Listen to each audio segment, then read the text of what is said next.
வயநாட்டில் ஏற்பட்ட நிலச்சரிவில் சிக்கி இதுவரை 387 பேர் உயிரிழந்த நிலையில் மாயமானவர்களை தேடும் பணி 7வது நாளாக நீடித்து வரும் நிலையில் அங்கு பள்ளிகள் இன்று திறக்கப்பட்டுள்ளன.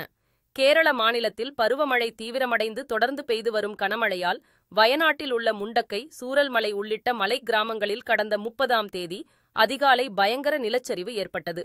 இந்த நிலச்சரிவில் ஏராளமான பொதுமக்கள் மண்ணில் புதைந்தனர். ஆயிரக்கணக்கான வீடுகளும் பாதிக்கப்பட்டன.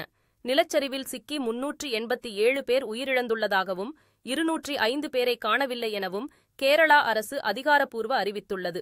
மண்ணில் புதையுண்டவர்களை மீட்கும் பணிகள் தொடர்ந்து 7வது நாளாக நடைபெற்று வருகின்றன. ரேடார் கருவிகள், செல்போன் ஜிபிஎஸ் ஆகியவற்றை பயன்படுத்தி காணாமல் போனவர்களை மீட்புக் குழுவினர் தேடி வருகிறார்கள். வயநாடு பேரழிவை மாநில பேரிடராக அறிவித்து கேரள அரசு அரசாணை வெளியிட்டுள்ளது.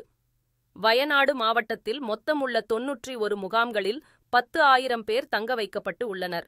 இந்த நிலையில் வயநாட்டில் நிலச்சரிவால் ஒரு வாரமாக பள்ளி, கல்லூரிகள் மூடப்பட்டிருந்த நிலையில் இன்று திறக்கப்பட்டுள்ளது. மேப்பாடியில் முகாம்களாக செயல்படும் 10 பள்ளிகளைத் தவிர மற்ற பள்ளிகள் அனைத்தும் திறக்கப்பட்டுள்ளன.